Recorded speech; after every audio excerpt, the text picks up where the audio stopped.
Selamat malam teman-teman. Hari ini kita akan bersama-sama menyelami dan memahami perbedaan fundamental antara 5 pendekatan utama dalam metodologi penelitian kualitatif. Yang pertama adalah naratif, fenomenologi, grounded theory, etnografi, dan studi kasus. Materi ini kami ambil dari buku John W. Creswell dan Cherry Ann Pot dari 2018 yang berjudul Qualitative Inquiry and Research Designs, Choosing among five approaches. Kami juga menambahkan hasil penelitian terkini untuk memperkuat pemahaman terutama dari jurnal fenomenologi dari tahun 2023 yang berjudul Quality of Life in the Community of Women with Polycystic Ovary Syndrome. Tujuan dari presentasi ini adalah untuk yang pertama adalah menjelaskan pengertian penelitian kualitatif, memahami 5 pendekatan utama yang dijelaskan oleh Creswell, menunjukkan perbandingan dan contoh nyata penerapan tiap pendekatan. Yang terakhir adalah memberikan kesimpulan yang menghubungkan antara teori metode dan aplikasi penelitian.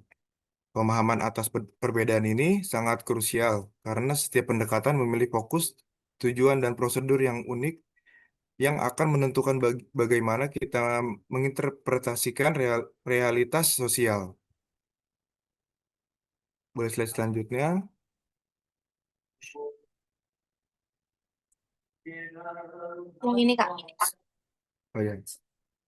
Sebelumnya kita masuk ke 5 pendekatan spesifik, mari kita tegaskan kembali landasan kita. Penelitian kualitatif menurut Creswell merupakan proses pendekatan yang dilakukan untuk mengeksplorasi dan memahami makna yang dimiliki seseorang atau kelompok terkait permasalahan manusia. Dalam lingkup sosial, ini adalah upaya untuk mendapatkan gambar kompleks, meneliti kata-kata dan laporan terinci dari pandangan responden. Pendekatan ini memiliki 4 karakteristik sentral. Yang pertama adalah natural setting, yaitu penelitian dilakukan dalam kondisi alamiah, di mana data diperoleh melalui interaksi langsung di lapangan, bukan di laboratorium yang terkontrol. Yang kedua adalah research as a key instrument. Penelitian adalah instrumen utama, yang berarti wawasan dan bekal teori kita menentukan bagaimana data dikumpulkan, dianalisis, dan dikontribusi. Yang ketiga adalah emergent design. Desain penelitian kualitatif bersifat fleksibel. Rencana awal kita bisa berubah seiring kita memasuki lapangan, sebab sifatnya adalah penemuan atau hal yang baru. Dan yang terakhir dan yang keempat adalah reflexivity atau refleksivitas peneliti. Peneliti harus menyadari nilai, latar belakang, dan posisi dirinya karena bisa mempengaruhi interpretasi data.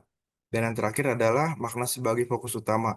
Tujuan penelitian adalah memahami makna yang diberikan partisipan terhadap pengalaman hidupnya.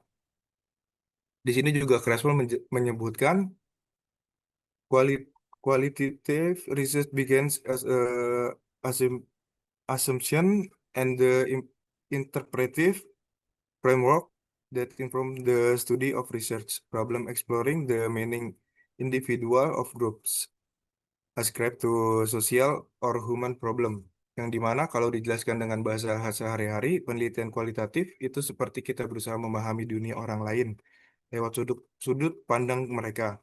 Kita nggak cuma mencari data, tetapi juga merasakan bagaimana pengalaman mereka. Makanya penelitian kualitatif perlu peka, terbuka, dan bisa menyesuaikan diri dengan situasi di lapangan. Desainnya, ad- desainnya juga tidak terlalu kaku, tetapi juga mengikuti temuan dari dinamika yang terjadi. Untuk slide selanjutnya. Untuk slide selanjutnya adalah pendekatan pertama atau yaitu atau narasi. Pendekatan pertama adalah naratif sesuai namanya. Naratif berfokus pada kisah atau peristiwa yang terjadi di masa lalu dalam kehidupan satu atau beberapa individu. Tujuannya adalah untuk rekonstruksi secara kronologis dari pengalaman hidup subjek. Peneliti juga mengumpulkan cerita dari berbagai sumber wawancara, jurnal, surat, kemudian merangkai kisah-kisah tersebut menjadi sebuah biografi atau narasi yang koheren. Hasilnya adalah laporan narasi yang mendalam tentang bagaimana individu tersebut memaknai pengalaman transformatif yang ia lalui. Dari sini juga prosedurnya memberikan wawancara mendalam dan dokumen pribadi atau surat diari biografi atau arsip.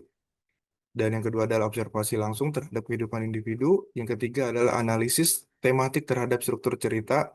Yang keempat adalah menyusun hasil dalam bentuk biografi atau kisah hidup terperinci. Contoh penelitian yaitu pada perjuangan seorang guru menghadapi pandemi untuk menjaga semangat belajar muridnya. Melalui kisah itu, peneliti juga memahami nilai keteguhan, makna profesi, dan hubungan sosial yang dibangun oleh oleh oleh selama pandemi.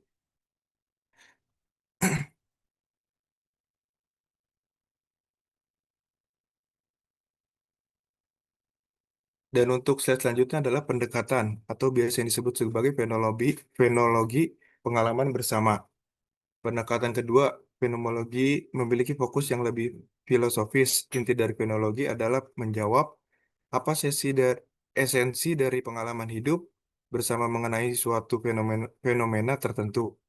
Yaitu tujuan dari fenomenologi adalah untuk memahami secara mendalam persepsi dan makna dari sudut pandang partisipan, perspektif emik, sehingga dapat ditemukan apa yang disebutkan sebagai fakta fenomenologis dalam proses pengumpulan data. Peneliti harus melakukan breaking, breaking, yaitu menahan atau mengesampingkan asumsi pribadi tentang fenomena yang diteliti agar esensi murni dari pengalaman partisipan dapat diteruntukan. Yang itu yang terakhir adalah esensi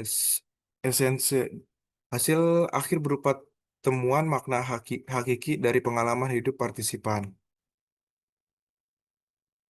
Creswell juga menyatakan the phenomenological study describe the common meaning for several individual of their li- of their lived experience of the concept or phenomenon. Dari jurnal yang disajikan membuktikan aplikasi pendekatan ini. Jurnal berjudul Quality of Life in the Community of Women with Polycystic Overall Syndrome atau PCOS. Penologi student menggunakan desain fenomenologis untuk memperoleh gambaran kualitas hidup wanita PCOS. Peneliti melakukan wawancara mendalam kepada 6 partisipan dan berhasil menemukan esensi dari pengalaman mereka yang terbagi menjadi 3 tema utama. Yang pertama adalah positive thinking, yang kedua adalah healthy behaviors, dan yang ketiga adalah social support.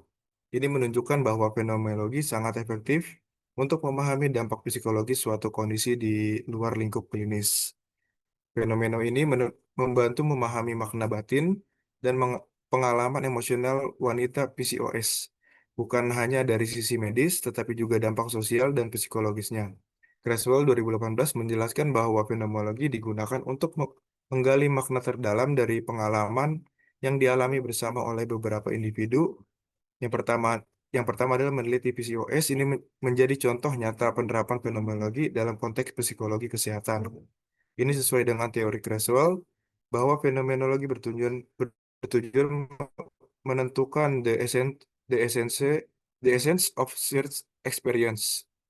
Jika dijelaskan secara sederhana, fenomenologi ini ingin tahu bagaimana rasanya menjadi seorang yang mengalami hal tertentu. Kita tidak menilai, tetapi kita mencoba benar-benar memahami dari dalam pengalaman mereka.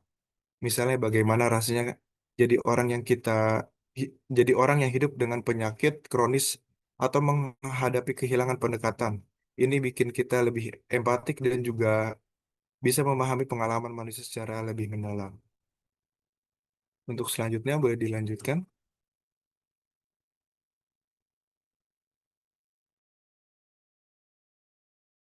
Oke, izin melanjutkan. Selanjutnya, Man. Selanjutnya ada pendekatan grounded teori, teori dari data. Sudah betul.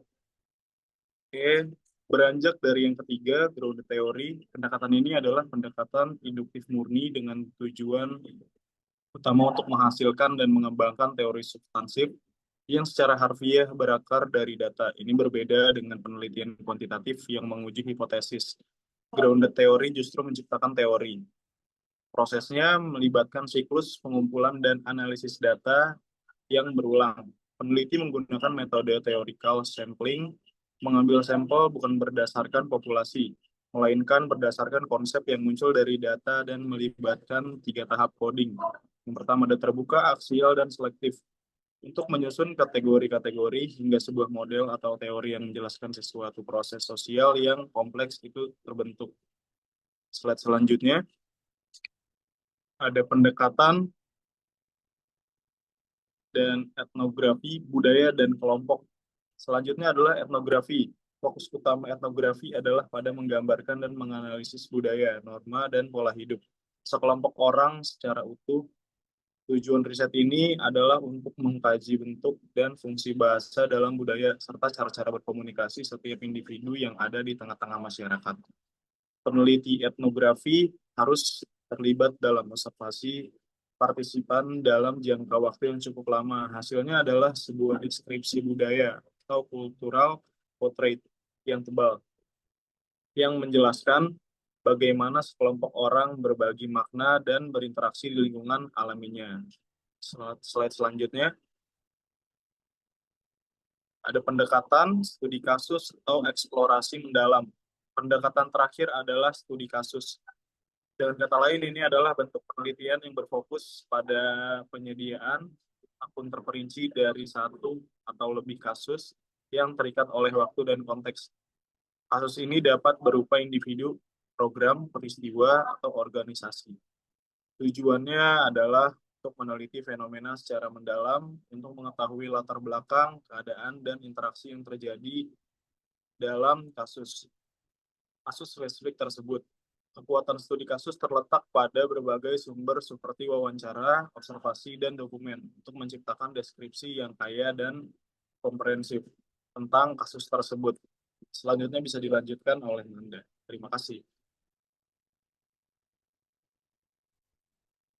Untuk perbandingannya, pendekatan naratif, fokus utamanya adalah kisah hidup individu. Tujuannya adalah memahami makna persona, dan contohnya seperti biografi guru saat pandemi. Untuk yang kedua, fenomenologi, fokus utamanya adalah pengalaman bersama, dan untuk tujuannya menemukan esensi pengalaman. Contohnya, kualitas hidup wanita PSOS. Untuk yang ketiga, ground theory. Untuk fokus utamanya adalah proses sosial, dan tujuannya adalah mengembangkan teori baru dari data. Dan contohnya adalah adaptasi karyawan baru. Dan untuk yang keempat, etnografi, yaitu budaya kelompok. Untuk tujuannya mendeskripsikan makna budaya, dan untuk contohnya komunitas adat Bali. Dan untuk yang kelima, studi kasus, fokus utamanya adalah fenomena terikat konteks. Tujuannya adalah eksplorasi mendalam terhadap kasus nyata, dan contohnya adalah proses rehabilitas psikologi. Untuk kesimpulannya adalah, untuk yang pertama dalam penelitian kualitatif, penelitian adalah instrumen utama yang harus memiliki pemahaman teoretis dan empati tinggi. Untuk yang kedua, setiap pendekatan memiliki lensa yang berbeda. Naratif dan fenomenologi fokus pada makna pengalaman manusia. Untuk yang kedua, ground theory membangun teori baru dari data. Untuk yang ketiga, etnografi dan studi kasus fokus pada konteks budaya dan fenomena nyata. Yang ketiga, pemilihan pendekatan tergantung pada tujuan riset dan pertanyaan penelitian. Yang keempat, Jurnal Fenomenologi tentang Wanita VSCO 2023 membuktikan penerapan nyata mode ini dalam memahami pengalaman psikologi dan sosial manusia. Dan kelima, keberhasilan penelitian kualitatif ditentukan oleh kecocokan antara tujuan, metode, dan fenomena yang dikajikan. Terima kasih untuk dari kelompok 1. Selamat malam.